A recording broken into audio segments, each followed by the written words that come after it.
భారతదేశ ఐక్యత సమగ్రత కోసం తన జీవితాన్ని త్యాగం చేసిన గొప్ప వ్యక్తి శ్యాంప్రసాద్ ముఖర్జీ అని బీజేపీ మండల అధ్యక్షుడు పరశురాం అన్నారు.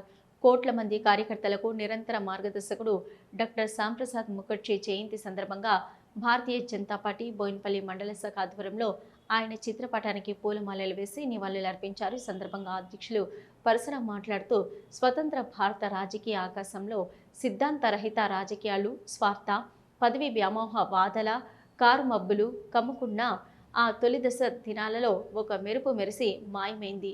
కళ్ళు మిరుమిట్లు గొలిపే ఆ మెరుపు వెలుగు క్షణకాలమే కావచ్చు, కానీ గాఢాంధకార భవిష్యత్తులో మునిగి ఉన్న భారత ప్రజానికానికే ఆ మాత్రం వెలుగు చాలన్నారు.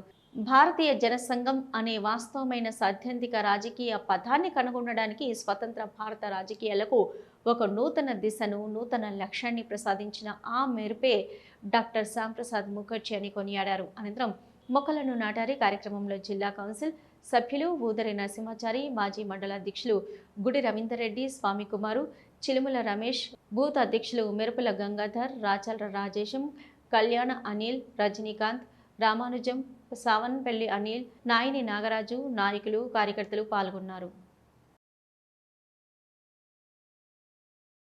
ఈరోజు భారతీయ జనతా పార్టీ బోయిన్పల్లి మండల శాఖ ఆధ్వర్యంలో బోయిన్పల్లి మండల కేంద్రంలోని పలు బూతులలో మొక్కలు నాటి వారి చిత్రపటానికి పూలు సమర్పించి నివాళులు అర్పించడం జరిగినది. భారతీయ జనతా పార్టీ ఈరోజు ఈ స్థాయికి రావడానికి మూల కారణమైన వ్యక్తి డాక్టర్ శ్యామప్రసాద్ ముఖర్జీ గారు.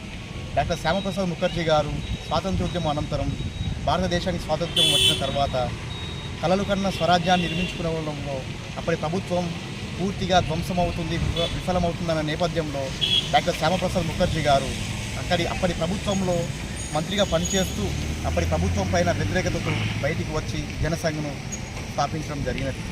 జనసంఘ్ మూలమే ఒక దేశం, ఒకే నినాదం, ఒకే విధానం ఉండాలి తప్ప అప్పటి భారతదేశంలో జమ్మూ కాశ్మీర్కి ఒక రాజ్యాంగం, మిగతా భారతదేశ వ్యాప్తంగా మరొక రాజ్యాంగాన్ని అప్పటి కాంగ్రెస్ ప్రభుత్వం నిర్మించిన ఎడల అప్పుడు జనసంఘ్ వ్యవస్థాపకుడు డాక్టర్ శ్యామప్రసాద్ ముఖర్జీ గారు దాన్ని తీవ్రంగా వ్యతిరేకించి జనసంఘ్ను స్థాపించడం జరిగినది. ఆయన నినాదం ఒకటే, ఒకే దేశం, ఒకే నినాదం, ఒకే విధానం. ఏక్ దేశ్ మే దో విధాన్ దో నిషా నహీ చలేగా నినాదంతో ఒకే దేశం, ఒకే ఎన్నిక, ఒకే జెండా, ఒకే అజెండా ఉండాలని చెప్పినటువంటి గొప్ప వ్యక్తి. అదేవిధంగా 370 ఆర్టికల్కు వ్యతిరేకంగా పోరినటువంటి మహా వ్యక్తి, గొప్ప వ్యక్తి శ్రీ శ్యాంప్రసాద్ ముఖర్జీ గారు. ఈరోజు వారి యొక్క ఆశయాలను ముందుకు తీసుకెళ్లాలనే ఉద్దేశంతో ఈరోజు ఇక్కడ భారతీయ జనతా పార్టీ బోయిన్పల్లి మండల శాఖ ఆధ్వర్యంలో వారి యొక్క చిత్రపటానికి పూలు వేసి ఘనంగా నివాళులర్పించడం. ఎందుకంటే వారి యొక్క ఆశయాలను ముందుకు తీసుకెళ్లాలని చెప్పి భారత ప్రధాని నరేంద్ర మోడీ గారు వారు కలనటువంటి కళను నిజం చేయడానికి కోసం ఈ యొక్క 370 ఆర్టికల్ను రద్దు చేయడం జరిగింది.